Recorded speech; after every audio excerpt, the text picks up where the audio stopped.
penemuan obat malaria. Malaria. Ya, itu karena itu diambil dari kebiasaan dari suku Inkas India. Ya. Yang setiap kali ada demam kasih itu sembuh, demam kasih itu tanaman kina ya. Ternyata kan sekarang kina dipakai untuk obat anti malaria. Nah, dulu biologi ya. Biologi. Ya. Berbagi cerita untuk saling inspirasi. YS Podcast. Assalamualaikum warahmatullahi wabarakatuh. Oke, sudah lihat ya, ada tamu spesial. Kita ganggu nih. Ada beberapa agenda. Sebetulnya tamu saya malam ini sangat istimewa. Beliau ini bergerak di bidang herbal. Ya, salah satu dosen juga di Universitas Ahmad Dahlan di farmasi. Kita akan mengulik kisah beliau, bagaimana sebetulnya jatuh cinta kepada herbal. Assalamualaikum Pak Dr. Kintoto. Waalaikumsalam warahmatullahi wabarakatuh. Mas Yusron, sehat Mas? Alhamdulillah sehat. Ini luar biasa nih, agenda di NTB ternyata padat merayap ini. Dan kita sempat ini mengganggu ini Pak Ken. It's okay. Oke Pak Ken, herbal. Kalau kita berbicara herbal kan ini apa ya, seolah-olah menjadi solusi yang di tengah masyarakat kita yang anti terhadap obat-obatan yang yang banyak memang kalau kita mengejar khasiat kan memang sangat cepat. Nah, tapi dengan herbal ini memang mungkin khasiatnya agak lambat. Ya, tapi tidak berdampak atau efek sampingnya itu minimal ya. Oke Pak Kin, sebelum ke sana nih, boleh nggak diceritakan dulu nih awal mula nih Pak Kin mulai jatuh cinta kepada produk-produk herbal, obat-obatan ini. Baik, terima kasih. Assalamualaikum warahmatullahi wabarakatuh. Waalaikumsalam. Halayak atau pecinta herbal Indonesia, kesempatan ini luar biasa. Saya diberikan kesempatan Mas Yusron. Siap Pak. Bincang-bincang masalah herbal ya. Bagaimana awalnya saya menyukai ya herbal. Betul. Sebetulnya karena background saya memang waktu itu SMA itu memang sama sekali saya tidak terbesit bahwa kemudian saya akan menjadi orang yang sangat jatuh cinta dengan herbal itu. Tapi ngambil IPA dulu Pak Ken ya? Saya dulu biologi ya. Biologi, Waktu itu biologi, IPA dan IPS ya. Jadi kapan saya mulai jatuh cinta itu adalah ketika memang di tugas akhir sebetulnya. Pas di skripsi itu. Dan di situ juga ada kenangan indah ya dengan sekarang jadi istri saya kan. Nah, ini kayaknya perlu suatu saat duduk bareng di sebelahnya Pak Ken ini. Oke, gimana? Boleh nggak diceritakan ini? Berarti ada romantisme ini di balik herbal ini. Jadi kami memang satu dosen pembimbing Prof. Almarhum Prof. Sujiyo Pramono waktu itu ya, yang mana teman-teman itu bilang begini waktu itu kalau saya nggak salah ya, Pak Pram sudah habis ininya, nggak ada istilahnya kuotanya gitu. Biasa kan satu dosen dibatasi. Betul. Gitu. Itu teman-teman bilang begitu. Nah, saya iseng aja gitu. Saya coba ke beliau menyampaikan gitu ya. Saya minta ini Prof Pak Pram waktu itu ya, supaya bisa jadi dosen bimbing saya gitu. Itu saya langsung diiyakan. Yang lainnya padahal sebelumnya itu sudah menemui beliau selalu dibilang sudah habis, sudah penuh lah ya. Sudah penuh gitu. Nah, disitulah saya mulai kemudian belajar tentang herbal. Waktu itu seledri saya. Seledri awalnya seledri. Nah, di situ kami tim bersama dengan calon istri waktu itu ya. Yang saya melakukan di laboratorium biologi, yang satu melakukan di laboratorium farmakologi. Dari saat itulah saya mulai ternyata herbal ini luar biasa. Itu sama sekali memang saya tidak punya latar belakang tentang herbal, dari orang tua saya juga bukan praktisi herbal. Orang tua saya malah lebih ini ya apa sebagai pedagang di pasar gitu ya. Emang nggak ada jalur istilahnya kalau disebut dengan keturunan ya. Ya betul. Ada. Siapa tahu karena mungkin banyak interaksi dengan orang tua kan, kadang-kadang membuat anak ini wah saya harus mengikuti jejak. Nah, kan seperti itu. Tapi di sini ada ternyata cerita romantis dia. Jadi karena sering berinteraksi dan juga ini ada motivasinya nggak Pak Kin ini sering ketemu dengan kan ibu dulu? Ada istilah witing tresno mergo jalanan kulino. Ya. Betul. Jadi karena ya berinteraksi di situ dan seterusnya ya akhirnya ya kemudian ada keputusan lah untuk komitmen ke sana. Jadi ya intinya kemudian dari situlah timbul keinginan yang lebih dalam lagi untuk mengeksplorasi lebih jauh tentang manfaat herbal. Waktu itu tidak hanya untuk asam urat ya, tapi lebih jauh lagi bahkan sekarang namanya herbal yaitu sudah dari jenis bahan bakunya sendiri itu sudah bervariasi Mas Yusron. Betul. Misalkan kita bisa menggunakan dari tidak harus tanaman-tanaman tertentu ya, tapi bahkan sumber tanaman pangan pun bisa kita pakai untuk terapi. Wah, sangat luar biasa ini. Kayak misalkan amilum dari beras hitam itu ya, itu kan antioksidannya sangat tinggi.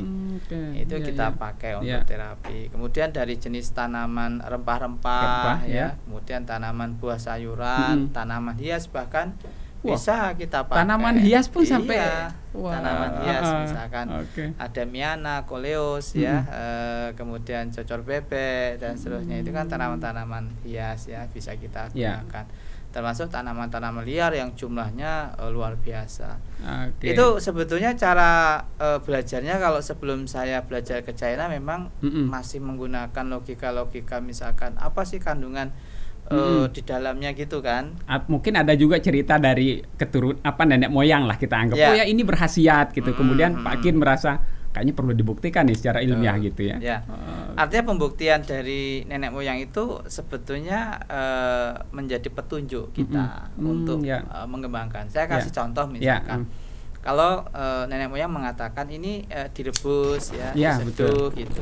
Itu sebetulnya sekarang saya baru bisa memahami misalkan zat aktifnya memang dia bersifat larut air gitu, polar istilahnya. Tapi kalau ditumbuk ya, dibakar, apalagi ya diperas gitu. Biasanya ini lebih ke zat aktif yang bersifat tidak larut air.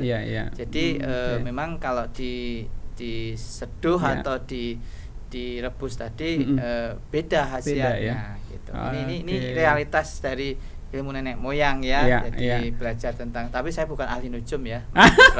Saya kira akan menuju ke sana. Oke, jadi memang ada ketertarikan mungkin karena cerita-cerita itu, dan memang dulu kan dibuktikan juga bahwa dengan mengamalkan ini, menggunakan ini ya sembuh, tapi kan tidak bisa dibuktikan secara ilmiah. Nah, tugas yang sekarang adalah Pak Kin dengan penelitian mungkin ya diilmiahkan berarti semuanya.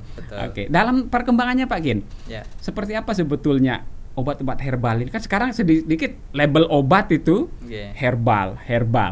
Nah, apakah ini menjadi tantangan buat Pak Kin untuk mengembangkan yang sesungguhnya herbal? Nah, nanti mungkin di akhir bagaimana sebetulnya masyarakat kita membedakan yang herbal beneran dan herbal abal-abal gitu Pak Kin?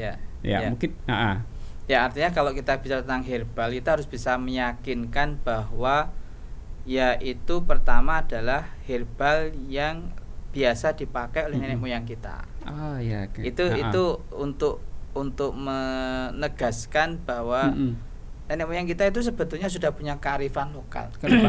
Kearifan lokal untuk membedakan satu tanaman satu dengan yang lain, termasuk manfaatnya. Mereka punya ilmu, kalau dalam bahasa Jawa namanya ilmu titen. Jadi kalau saya menggunakan istilah ini jangan kemudian dijustifikasi saya dukun ya, sekali lagi ya. Tapi dalam literasi bahasa Inggrisnya itu ada ilmu titen itu. Ilmu titen ada ya? Ada dalam bahasa Inggris namanya Doctrine of Signature. Doctrine of Signature. Misalkan Kalau kita mengalami masalah di bagian organ kita di apa namanya tiroid, kan bentuknya itu kayak persis seperti sayap kupu-kupu. Sayap kupu-kupu, ya. Nah, berarti kita bisa menggunakan daun kupu-kupu gitu. Itu cara sederhana nenek moyang kita dulu cara mencari penyakit kuning, hepatitis sekarang, ya kan? Kita cukup mencari yang warnanya kuning. Ada akar kuning, temulawak, kunyit, dan seterusnya. Jadi secara kasat mata sesungguhnya dulu tidak bisa itu cara mencarinya karena ilmu orang dulu nggak seperti sekarang. Gitu. Namun dalam perkembangannya ternyata cara-cara ini yang kalau kemudian sekarang kita pelajari dengan baik, itu bisa menghantarkan pada penemuan obat-obat. Seperti contoh penemuan obat malaria. Itu karena itu diambil dari kebiasaan dari suku Inkas India, yang setiap kali ada demam kasih itu sembuh, demam kasih itu tanaman apa namanya kina ya. Ternyata kan sekarang kina dipakai untuk obat anti malaria. Nah kayak gitu. Ada lagi cara yang ilmu titen juga ya. Ini bahkan bisa dikatakan semacam irasional tapi kenyataannya. Ya percaya nggak percaya sudah ya kalau tidak ya. Misalkan ada satu tanaman, dia bisa akarnya bisa menembus pada bebatuan yang keras. Kan ada kita itu ya. Contohnya tempuyung. Maka kita bisa dengan logika seperti itu berarti daun tempuyung ini bisa untuk menghancurkan batu ginjal gitu loh. Itu logika sederhana dan begitu kemudian kita buktikan secara ilmiah memang terbukti kan bahwa tanaman seperti itu cara tumbuhnya di bebatuan yang keras akarnya mampu menembus ya kemungkinan besar itu cara-cara ilmu titen. Ini melogikakan ya. Melogikakan. Ya akhirnya kita secara ilmiah ya kita harus percayai gitu ya dari cerita turun temurun dan secara kasat mata dilihat bisa gitu. Bisa dan saya berharap kedatangan saya di Mataram ini di Lombok ini bisa menggerakkan kembali potensi-potensi kekayaan alam di NTB ini. Mungkin kita di sini di NTB kan dengan potensi Rinjani dan dulu ada sebuah gunung Samalas namanya itu Gunung Purba itu yang bisa merubah iklim di dunia ternyata. Jadi setelah Tambora ini ternyata ada dulu kita memiliki Samalas dan itu sekarang itu buktinya di Rinjani itu. Ada kawah dan ada danaunya itu. Itu dulu katanya dan sehingga tanah di sini informasinya cukup subur Pak Gen. Sangat subur. Saya sudah melihat ke beberapa di Lombok Timur itu subur sekali. Jadi itu diversitas kekayaan keanekaragaman hayatinya kalau nanti dikaji itu luar biasa. Dan itu potensi potensi. Ada teori begini. Obatnya itu dekat dengan penyakitnya itu dekat dengan obatnya itu satu. Saya kasih contoh.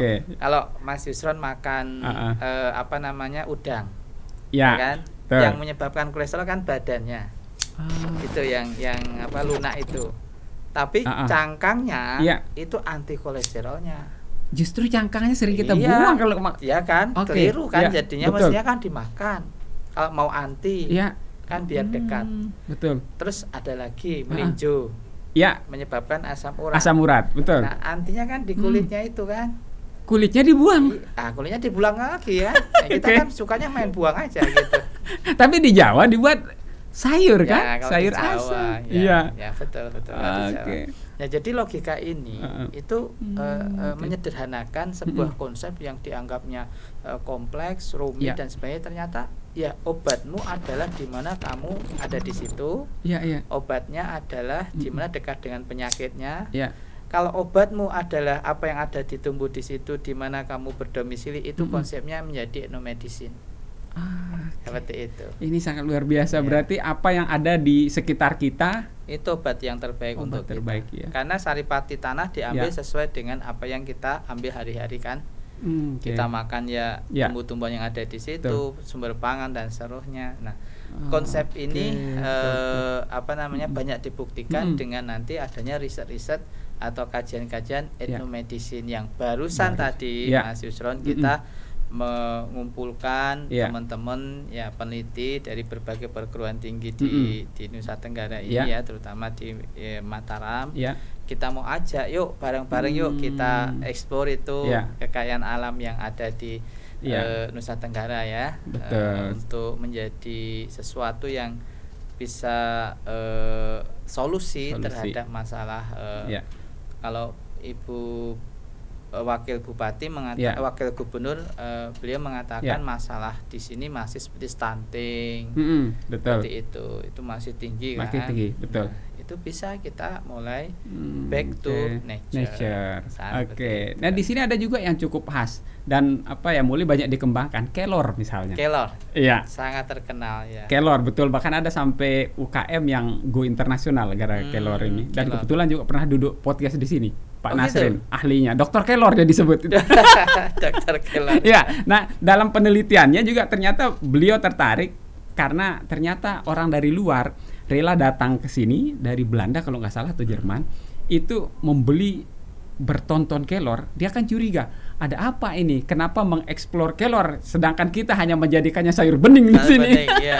Betul Pak Gen. Jadi seperti itu ya kedekatan antara sesungguhnya potensi yang ada di daerah ini sangat bisa dikembangkan untuk obat-obatan seperti itu ya. Betul. Dan ada satu pendekatan yang tadi saya sebutkan dengan etnomedicine ini kita akan lebih cepat menemukan obat-obat baru dengan biaya yang lebih rendah, artinya lebih murah tetapi dengan tingkat keberhasilan yang tinggi gitu. Dan itu bagian dari kami di Universitas Ahmad Dahlan untuk mendorong setiap daerah itu mengembangkan potensi lokalnya. Sebagai contoh beberapa waktu yang lalu itu ada tim dari Fakultas Kedokteran Universitas Lambung Mangkurat, Unlam Banjarmasin. Mereka punya konsep namanya vegetasi lahan basah. Ya di situ karena gambut. Iya betul sekali karena gambut. Iya gambut di situ. Ternyata di bawah gambut itu masih ada 100-an lebih tumbuh-tumbuhan obat yang belum tereksplorasi. Itu kan alam kita itu segitu. Makanya kalau tadi ditanyakan kenapa saya berminat, karena kalau dieksplorasi untuk Indonesia saja itu nggak akan habis-habisnya. Luar biasa. Jadi saya berpindah dari satu provinsi ke provinsi lain aja udah macam ragam tanamannya udah luar biasa. Nggak akan habis sebetulnya digali ya Pak Gen ya. Oke, dalam perkembangannya Pak Gen, nih Pak Gen melihat kan secara akademisi lah, kan para akademisi ini tertarik untuk meneliti ini. Tapi bagaimana dengan masyarakat kita yang sudah terbiasa dengan instan, mau cepat gitu, proses-proses penyembuhan yang cepat. Di sini penerimaan masyarakat kita, bagaimana pandangan Pak Gen? Ya, itulah yang sering terjadi gap ya antara realitas dengan sesuatu yang harapan ya. Misalkan begini, masyarakat kena penyakit kronis. Sebetulnya penyakit kronis itu kan terjadi bukan tiba-tiba juga. Betul. Ya kan, dia bisa makan waktu puluhan tahun gitu. Betul. Tapi begitu masyarakat terdiagnosis atau terindikasi penyakit itu serta-merta pengen sembuh hanya dalam hitungan hari. Betul. Ya kan? Betul. Makanya sehari bisa sembuh nggak? 2 hari, 3 hari, ya kayak gitu. Nah ini yang perlu edukasi. Jadi pada kasus-kasus yang sifatnya memang kedaruratan, tapi penggunaan obat-obatan sintetik atau obat medis itu memang pas untuk kondisi yang sifatnya adalah darurat seperti darurat, itu ya? emergensi. Ya, betul. Nah, kalau nggak emergensi kenapa kenapa harus cepat, segera ya? Harus segera. Wong datanya aja pelan-pelan. Ya perginya pun juga pelan-pelan. Gitu. Artinya pelan-pelan. Disitulah butuh kesabaran. Karena kadang itu yang menjadi problem ketidakpatuhan. Misalkan sehari harus minum 3 kali, dia nyem-nyem sekali. harus minum selama 21 hari, mungkin hanya 10 hari atau 10 hari. Itu aspek kepatuhan yang masih menjadi problem. Memahamkan kepada masyarakat. Tapi kalau misalkan memang itu sesuatu yang harus bersifat emergensi, saya setuju. Jangan pakai herbal. Resikonya lebih besar karena kita berpacu dengan waktu, menyelamatkan jiwa. Betul. Maka sintetik atau obat medis yang maju, nanti perkara sudah membaik, recovery-nya bisa pakai herbal, nggak apa-apa. Baru pelan-pelan. Betul. Jadi semestinya seperti itu. Di masyarakat kita nih Pak Kin, terutama nih di NTB, ternyata kita mengenal ada obat Cina. Ini obat ternyata Cina. Sebagian masyarakat kami di sini kalau dia sudah dipakai obat Cina itu khasiatnya sangat luar biasa. Sugestinya kuat. Sugesti. Nah, saya melihat sugesti di sini. Bahkan masyarakat kita udah terpatri banget kalau pakai obat Cina ini, bahkan dikatakan besok bisa sembuh gitu. Nah, dalam penelitian Pak Kin ada nggak melihat hal-hal ini terjadi juga nggak di Jawa gitu? Ya terjadi. Kita akhirnya juga karena persepsi masyarakat yang serba ingin cepat betul. Akhirnya di beberapa daerah seperti di Banyuwangi, di Cilacap, di Tangerang, itu obat herbal itu dicampurkan dengan obat kimia. Ini dia nih betul. Itu kan jadi problem. Dan mereka nggak tanggung-tanggung tuh mencampurkannya tanpa pengetahuan tentang dosis. Nanti yang terkorbankan biasanya adalah konsumennya, mereka yang memakai dalam jangka panjang. Itu biasanya nanti ginjalnya kena, hati dan seterusnya. Ternyata itu. Dengan label herbal. Nah, ini masyarakat itu perlu hati-hati. Betul. Nah, sebetulnya Pak Kin, apa yang membedakan ini? Mungkin secara fisik atau teori-teori lain yang menyatakan bahwa ini obat dikatakan herbal dan ini tidak gitu. Ini agar masyarakat kita tidak dengan iming-iming cepat sembuh, ini langsung percaya saja membeli sebuah obat gitu. Ya, pertama dasar yang utama adalah reaksinya cepat. Itu mesti bukan karakternya herbal. Jadi kalau kita minum herbal misalkan dalam hitungan menit atau jam. Kemudian misalkan kita tadi mengalami nyeri hilang, itu malah kita curiga. Itu jangan-jangan itu dicampuri analgesik kimia. Itu yang pertama. Yang kedua, nanti bisa kita lihat dia tidak bercampur homogen antara kimia dengan herbal itu selalu memisah. Itu bisa kita lihat tampilan di minyak sama air berarti dua herbal kayak gitu. Kalau herbal yang dicampur dengan kimia gitu ya. Kemudian yang ketiga untuk memastikannya kalau itu ketemu dua ciri itu yaitu langsung cespleng istilahnya kemudian tidak homogen, itu kalau dianalisis di laboratorium biasanya positif mengandung kimia. Seperti itu. Cara paling mudahnya yang dipahami masyarakat yang responnya cepat. Gitu. Selain mie instan, ternyata masyarakat kita yang karena pengetahuan. Nah, di sini mungkin tantangan akademisi ini. Ini salah satunya adalah mengedukasi dan apoteker nih. Nah, apoteker ternyata orang yang paling anti juga pakai obat. Itu dia. Karena dia tahu Pak Gin kan kandungan yang ada sehingga memilih pelan-pelan gitu kan. Nah, dalam edukasi nih di masyarakat Pak Kin nih, apa yang sudah dilakukan nih di UAD nih? Jadi kan farmasi UAD nih akreditasi A. A+. Nah, ini farmasi sangat luar biasa ini. Dengan akreditasi seperti itu Pak Kin, menemukan kendala nggak dalam mengembangkan lagi herbal, terutama di skup di UAD nih? Ya jelas ada terutama herbal ini masih sulit untuk masuk ke layanan integrasi seperti di rumah sakit Padahal itu istilahnya keren banget tuh kalau herbal itu bisa masuk ke layanan kesehatan formal istilahnya atau Fasiankes formal. Nah, ini yang terus kita upayakan, terus kita dorong yaitu dengan menghasilkan herbal-herbal yang kualitasnya bagus kemudian kita edukasi di kalangan medis, yang dokter dan perawat, bidan dan seterusnya lah, supaya mereka yakin bahwa herbal ini disediakan secara aman ya dan bermutu, kemudian diintegrasikan di pelayanannya di rumah sakit, klinik atau puskesmas. Saya rasa itu. Dengan modal Amal Usaha Muhammadiyah PKU ini menjadi contoh nih. Betul. Pak Kin. Jadi UAD ini dalam perkembangannya nanti kita harapkan menjadi terdepan dalam pengembangan herbal. Ya. Nah, saat ini sudah terbranding sih farmasi UAD itu herbalnya sangat kuat itu. Seperti contoh kapan yaitu unit pelatihannya Sidi Bethesda ya. Itu sebetulnya kan kalau secara ini mungkin lebih dekat, misalkan ngambil ke Sanata Dharma misalkan ya. Betul. Ternyata dia lebih prefer ke kita.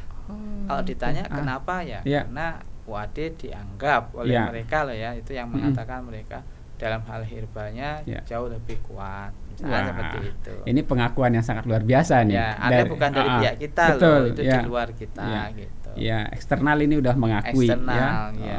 Oke, ini dalam perkembangannya Pak Kin, ini mungkin tantangan ke depan ini buat masyarakat dan para pegiat herbal ini terutama di NTB nih. Boleh nggak menitip pesan Pak Kin nih? Apa saja yang harus dilakukan teman-teman di NTB? Karena ya siapa tahu dengan hadirnya Pak Kin di sini ini membuka jejaring yang lebih luas untuk pengembangan di sini Pak Kin.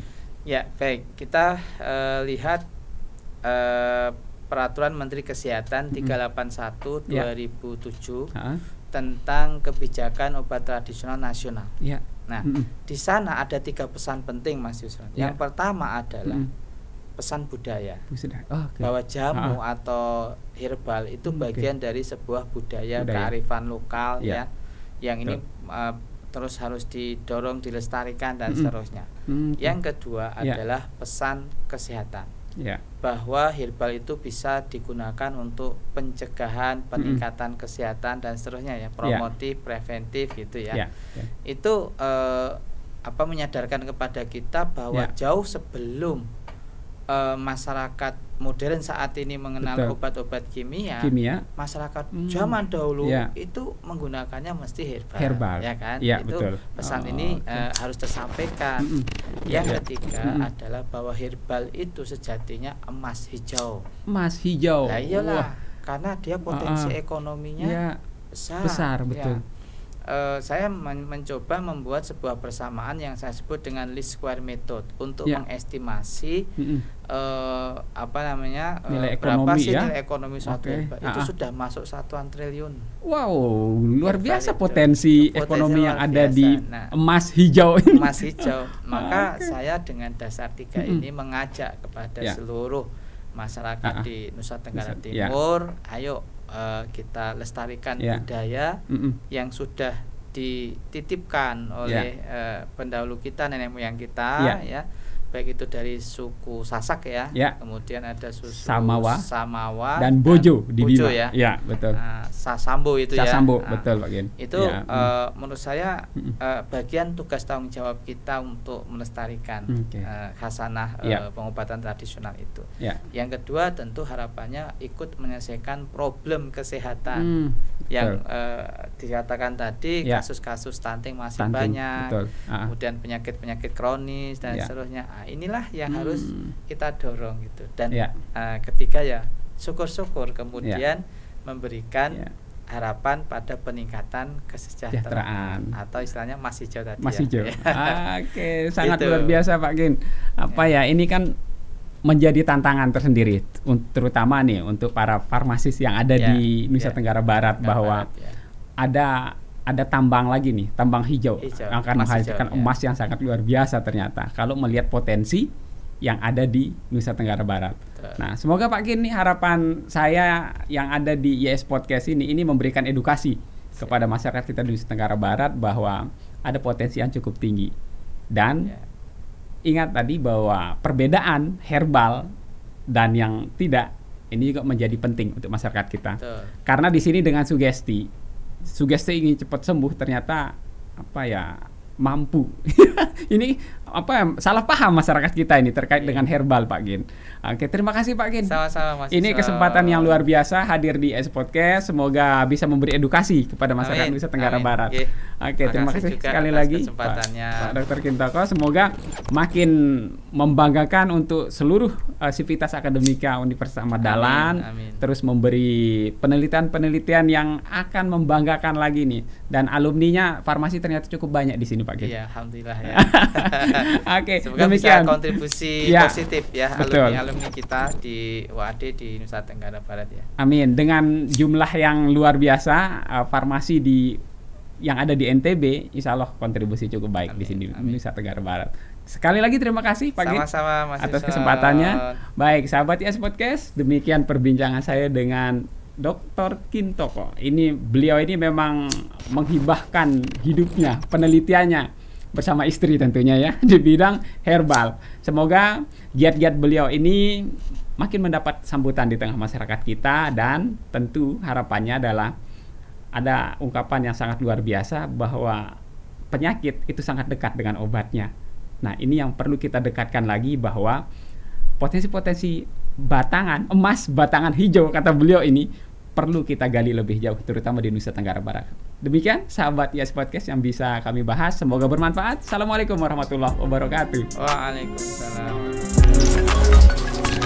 Berbagi cerita untuk saling inspirasi. YS Podcast.